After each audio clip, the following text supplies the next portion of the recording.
This is topic 5 of managing a web server, H16S35. And in this topic, we're talking about SSL, CMS, OpenSSL, and WordPress. Okay, so first a little bit about SSL, TLS. So SSL stands for the Secure Socket Layer, and TLS stands for Transport Layer Security.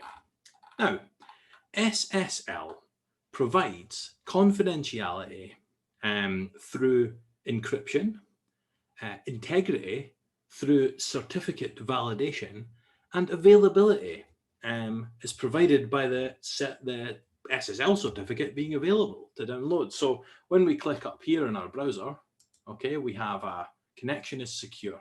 Okay, we have an SSL certificate here, okay, or what's often called an SSL certificate.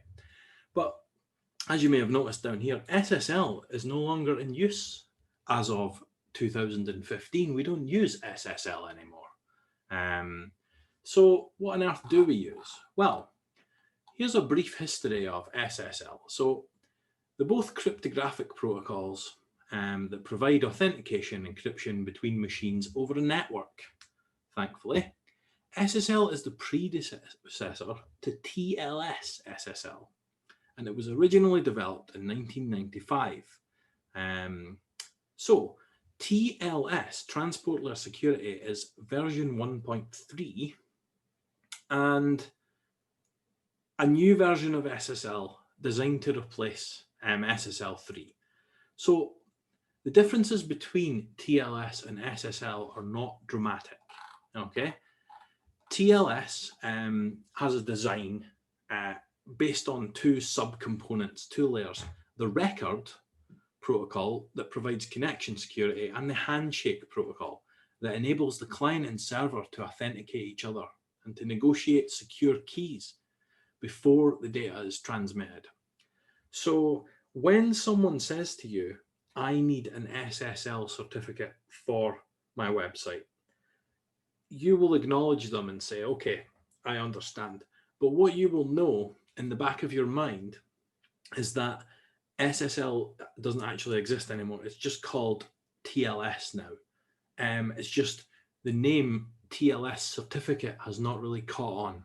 So no one calls it a TLS certificate, even though that's the name of it. Okay, so the convention is to refer to it as an SSL certificate. However, SSL isn't used anymore. So what can we find from the SSL certificate of, say, this website, for example? This is moodle.edinburghcollege.ac.uk. Well, let's have a look at the certificate here. So here's a certificate viewer, and we can see who issued this certificate. So this was issued by a company called Quo Vadis Global SSL, ICA3. So that will stand for, I guess, International Certificate Authority or Issuing Certificate Authority. So if we were to copy their name, and also, well, let's just have a look. There's validity period. In fact, this is about to expire on Friday the 12th of November at 11:37. So perhaps this would be a good time to do a cyber attack on the Moodle. I'm going to guess that it's got some kind of auto renewal on it. But that aside, so let's have a look at this Quo Vadis Global company here. Let's just have a wee look and see what they're all about. Let me just grab a new tab here and we'll just look them up. So I suppose we'll go to the first one. So this is going to take us to Digicert plus Quo Vadis. Right. I just want to find out a little bit about them. So here we go. Let's go here. So founded in 1999, Quo Vadis are a leading global certificate authority with operations in Switzerland, the Netherlands, the United Kingdom, Germany, Belgium, and Bermuda. In 2019, they were acquired by Digicert, the world's leading provider of TLS/SSL, IoT, and other things. So let's have a look at Digicert. Okay, Digicert. Let's jump in here.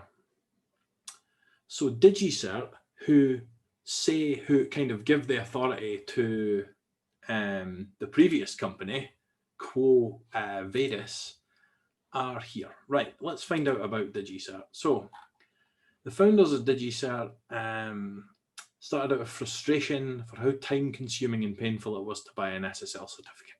What should have been a smooth process always seemed to become a hassle. Worst of all, customer service agents who were supposed to ease the burden were making the experience even worse. So there's the team there, John Merrill. He's the chief, the CFO, the CEO. Right. And often what I like to do with a company like this is try and find out where their headquarters is. So look, they've got a little guide down there, what are SSL, TLS. So let's do contact us. Okay, so contact sales. Okay, so they're based in Utah. Interesting. Okay. 2081 North Thanksgiving Way, Utah. So this company are kind of the certificate authority. So we have a look at their certificate. It looks like that they issue their own certificate. Interesting. Okay. Organizational unit. So there's just a little investigation into who created whose SSL certificate. Right. So SSL or TLS, we've already discussed that SSL 2 and 3 have been deprecated by the IETF, and vulnerabilities have been discovered in the old SSL protocols. So modern browsers should show some kind of a degraded user experience, like a line through the padlock or an amber padlock in the URL bar if you're using an older SSL certificate. Right, let's move on. So certificates are not the same as protocols. So before anyone starts worrying that they need to replace existing SSL certificates with TLS certificates, it's important to note that certificates are not dependent on protocols. Okay, so many vendors still use the phrase SSL TLS certificate, and the certificate itself, I think I've got an example here, I do, is actually an X509 certificate. So X509 is a standard used in many internet protocols, including TLS, SSL. And the X509 certificate standard contains a public key, an identity, a host name. And when a certificate is signed by a trusted authority or validated, someone holding that certificate can rely on the public key it contains to establish secure communications. And certificates are signed by a certificate authority. And we've already had a look at who signs our certificates. It's the DigiSign, who are signed on behalf of Quo Vadis. Anyway, right, so what happens when we reach the very top of a signing tree, if we can visualize it like that? We have some company receiving authority from some other company. Eventually, the very top is called a trust anchor. Okay, and that's just something that we're going to assume trust for. All right, usually you'll find it's a company based in Switzerland or in a tax haven somewhere when you look in deep enough. Right, so there's what an X509 version 3 certificate looks like. Lots of little bits. You can imagine this like a Wireshark type breakdown, and there's all these bits inside, and that's what it looks like when we look at it, just a load of scrambled code there. But inside each of these little frames break down into meaning different bits, keys and authorities and domains and addresses and things. So there we go. So the TLS layer, right? Where can we actually set an SSL certificate inside our kind of OSI model thought? Well, the OSI model places communication protocols into successive layers, and that was built when the ISO was pushing for adoption of its own network protocols, but everyone preferred to use the much simpler TCP/IP. Some things don't fit into layers, and TLS is actually one of them. because it uses an underlying transport medium. So that would put it just above layer 4. However, it organizes data. Records, handshake messages look a bit like layer 5 or layer 6 or even layer 7. However, what TLS conveys is application data, which puts it at layer 7. So actually, the way to think of TLS is sitting somewhere between layer 4 and layer 7, somewhere in there. The SSL TLS layer is up there. So if you imagine HTTP is at layer 7, TCP is like port 80 down here. It's somewhere in between there. That's where the TLS layer sits. Okay, so applications that use TLS use it as a transport protocol. So it can be beyond layer 4. I think the point that I'm trying to labor here is that it sits in there. Okay, a little bit more detail in the slides, but basically it sits in there. Okay, so what is OpenSSL? OpenSSL is a software library that is full of cryptographic tools and things, and it contains an open source implementation of SSL and TLS. Why do we need to know about OpenSSL? Because we're going to use OpenSSL. We're going to use that to join and to create an SSL certificate for our website. Okay, so this is why we need to know a little bit of theory behind this. So we can actually run OpenSSL on Debian. We can do show version, version -a, and it will give us the latest version. We can show all available commands. We can show ciphers. We can list ciphers by type. But the important command we need to know for this subject is to be able to create a new certificate. Okay, and the way we do that is we do OpenSSL, require an X509 certificate, new key with a size of 4096. Then we say key out and the path and the name of the key we're going to put. Then we say certificate out and the path and the name of the certificate and how long it's going to be valid for.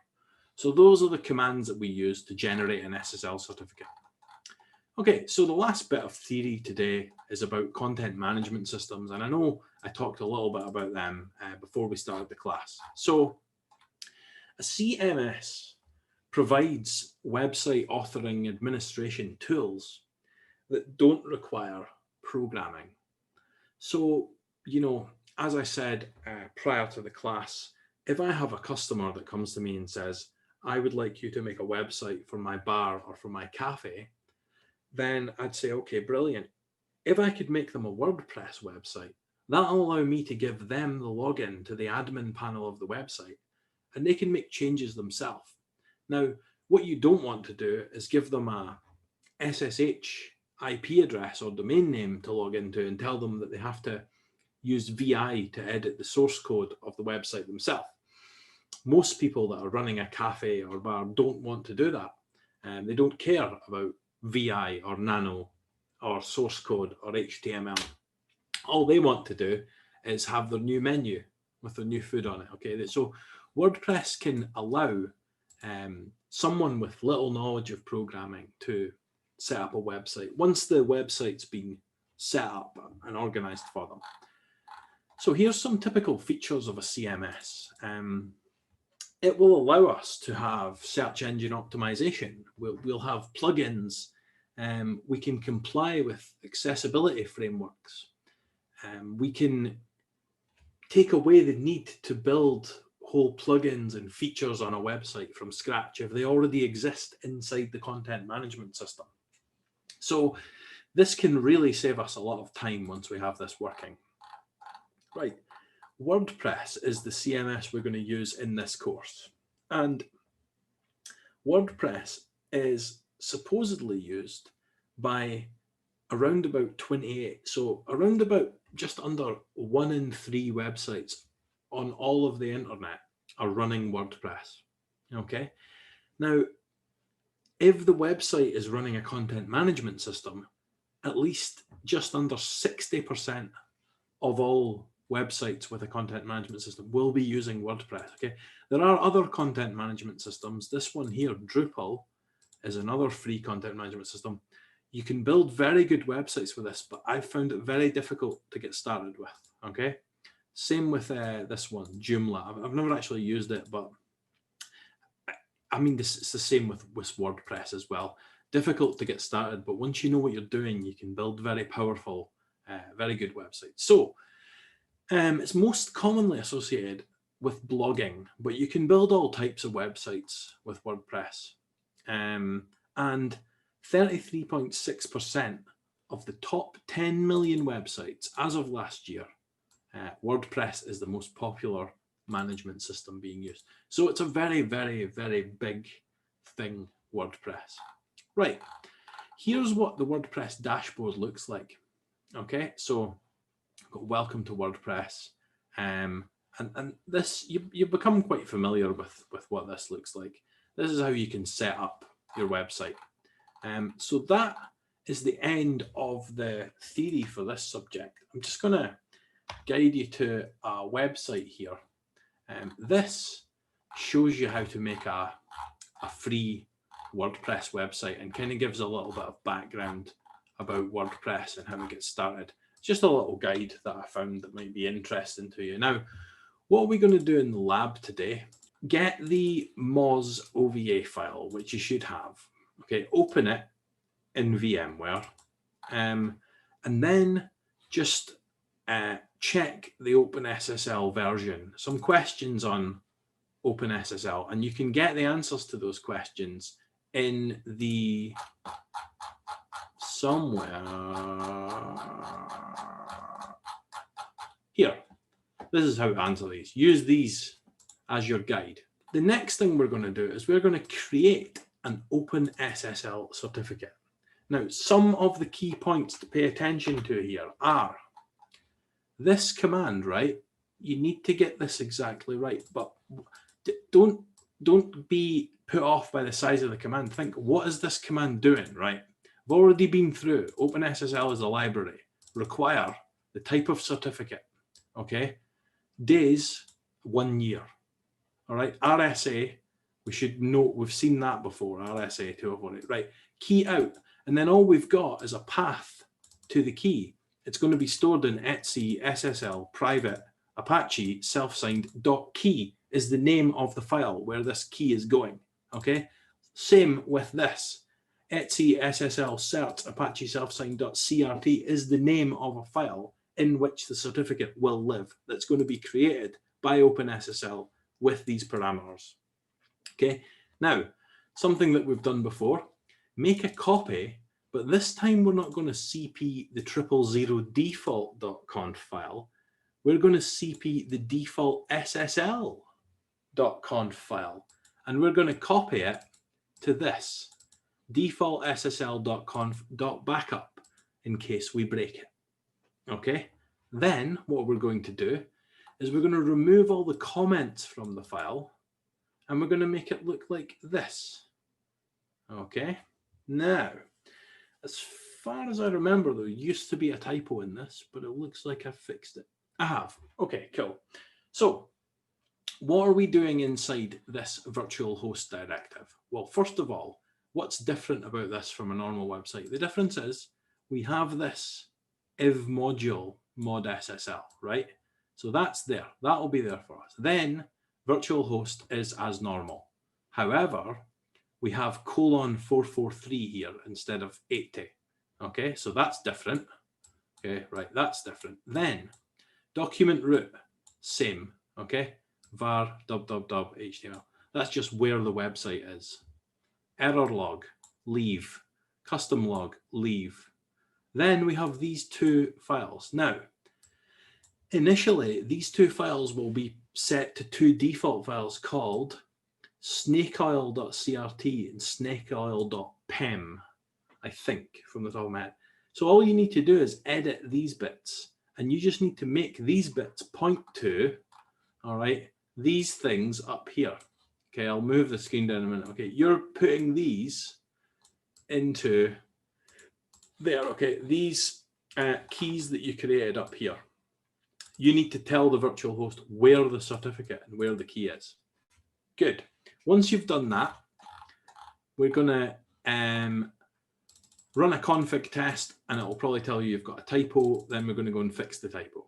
Then we're going to enable rewrite SSL, mod rewrite. Then we're going to enable the default SSL website. Then we're going to restart Apache. Then when we go to HTTPS localhost, it's going to ask us to accept a certificate. Okay. Now, it's going to give us a little error and say the certificate's not signed. All right, but this will show the certificate is working. Part 2, once you're past this bit, this will be straightforward. So we need to create a WordPress database. And that's dead easy with MariaDB. We just type create database WordPress. Then we're going to grant some privileges on WordPress to a user called the WordPress user. Okay, and that's his password there, or her password in red. Then we run flush privileges and quit, because we've just granted some privileges. We need to run flush privileges. That's the end of the database configuration. Then we're going to download the latest WordPress from wordpress.org using the command wget. Wget means www and get. Go online and get this. Then we're going to unpack this using tar. Tar, archive, extract verbosely file, that. Then we're going to cp this to var www html. And we're going to remove the default index file from var www html. We're going to set permissions. We're going to do a chgroup to change group. Then we're going to run this command. We should see the WordPress files. Then we're going to navigate to localhost, and we should see this WordPress installed. Click Let's Go. Then the very, very important part is a little menu will come up and it will ask you some questions. It's going to ask you for the username and password, and you're going to put in WordPress user and Edinburgh College. All right, the ones that you created here, because WordPress needs to store its information. It needs access to this database in order to work. Once you've done that, that is the end of Lab 5. So let me just head over to the virtual machine here, and I'll give you a quick demo of generating an SSL certificate for a website. So let's go grab this text here. Okay, this is normally a kind of bone of contention for people. Okay, so got my, let's clear. Right, so let's first of all check if I have a website running on localhost here. Let me just open up Firefox Extended Support Release. Okay, let's do localhost. Okay, so nothing running, and let's just check HTTPS localhost. Okay, absolutely nothing running there. Right, so our first thing we're going to need to do, all right, is become root. Of course, I've typed the root password in incorrectly. Right, okay. Now,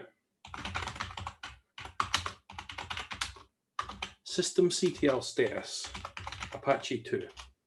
Okay, can't be found. So,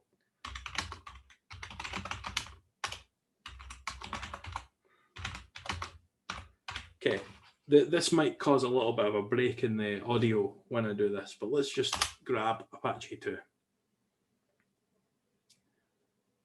It's quite a small program anyway. So, okay, let's head back over to our website.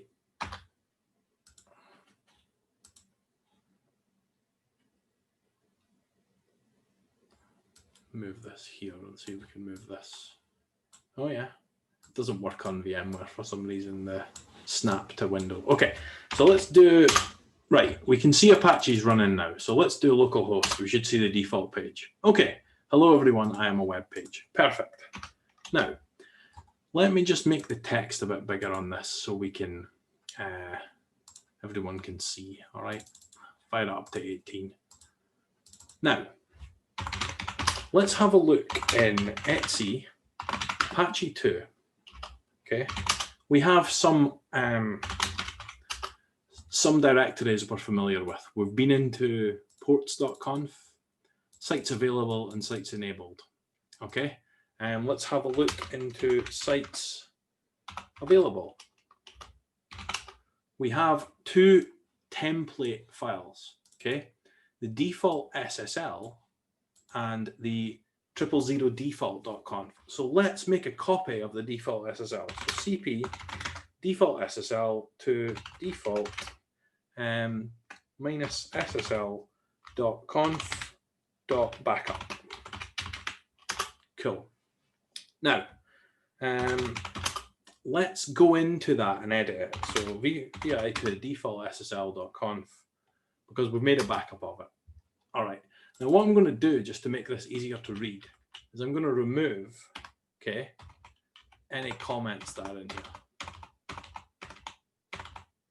Okay, let's just do, of course I always delete a line by mistake. So let's leave SSL engine on there.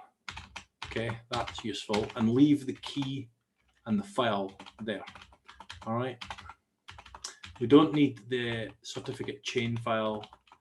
We don't need certificate authorities. Do we need these two? No, we don't.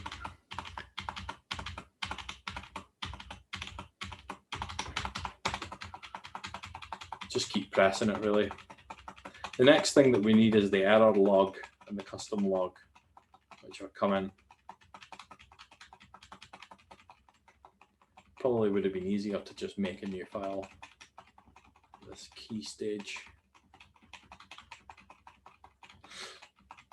I definitely remember it not being as bad as this. Okay. I don't think we also, oh, now, if you make a mistake, U is undo. Okay. So there we go. Now, get rid of this Vim line just because it's annoying me. And I think we should get rid of server admin as well, just to make this clearer. I don't think we need SSL engine on, although I'm not going to change that. Right.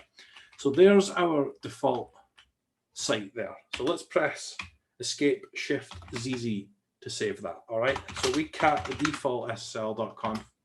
There we go.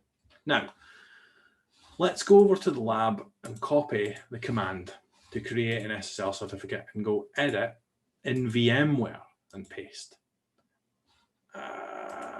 Don't know what happened there. Okay, it's going to be deliberately difficult, isn't it? It's going to make me type it in. That's fine. I can type it. Okay, let me just move this up a wee bit. And then, okay, so let's type it then. Open SSL rec minus x509 days 365 new key RSA 2048 and then we've got key out, and then we just want to put a path, so /etc SSL private Apache. Okay, Apache self-signed.key. Now, what often happens when students try and do this is they make a typo, they do a typo, and they call it self-singed or something .key, right? And then we just need out /etc SSL certs. We want Apache self-signed.crt. So that looks good. Open SSL required days, new key out, out self-signed.crt. Right, let's run that. Now, writing enter PEM phrase. Okay, so let's just put 1, 2, 3 for that. All right, just click in here. Okay. Okay, so this looks good. It looks like it's already created the key. So let's copy that and let's go back to our ssl.conf and put the key in. So you can see by default, Apache's called it snakeoil.key. We don't want to call it that. So what you're best to do is just press capital A, gets us into insert mode on the end of the line. And then we can just take this away. Okay, and let's do Escape Shift ZZ. And then the next thing we need is the certificate path, which is here. So let's copy that, go back into this, and let's edit the certificate. Okay, so let's just do all of that, and then do, okay. And then I just don't like how we've got a bit of white space here, so we'll just, okay, we'll have to live with that. Right, now I think if we do system CTL restart Apache 2, looks good. Now, let's go over to our website. So let's do https://. Okay, we have a problem. The problem is we haven't enabled SSL.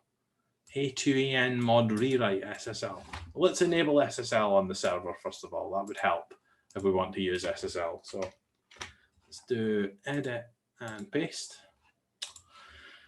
And it's going to make me type it in. Okay, let's do Apache 2 EN mod A2EN mod rewrite SSL. Okay, it likes that. So let's run. It's telling me what to do. Systemctl restart Apache 2. So let's paste that in. Okay, that looks good. Now, let's enable the site, all right, that we just created the virtual host for. Otherwise, it's rather pointless. Let's do, okay, let's type in Apache 2 enable site default ssl.conf. Okay, looks good. Now it only wants me to reload. So let's reload. Okay, now we have a problem. So let's run this and find out what the problem is. Okay, reload failed for Apache. Okay, let's try start. No, it's failed. So now we use this command to find out what we've done wrong. So we run that. Failed to start Apache. Okay, so let's do Apache 2 CTL config test. Okay, knew there would be a so now it's saying there's a syntax error on line 7 of this file. So let's go to this file, and to get to line 7 you do :7. Okay. Oh, why do you think it's that space it doesn't like? I did say I didn't like the look of that space. Etsy SSL self-signed sales doc. Okay, let's put a space there. I think that's what it was. I told you I didn't like the look of that. Right. Config test. Syntax error on line 7. Apache self-signed.crt does not exist. Or action config test failed. Okay, interesting. Have I done a typo?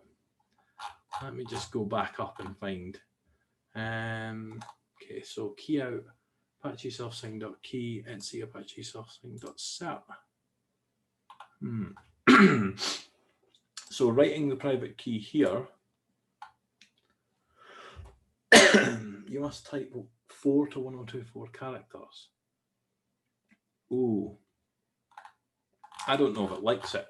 I think we may have to go back and run my OpenSSL command again. Let's do this. Okay, enter a new passphrase. Let's give it a longer passphrase.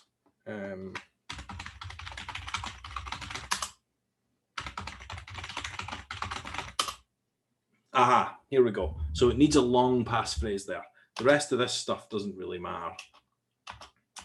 Let's pop that in. Server domain name, email address. Okay, now let's do syntax okay. So let's restart Apache. That looks good. So I think we need to do start.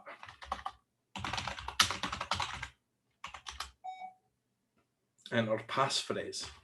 Dear.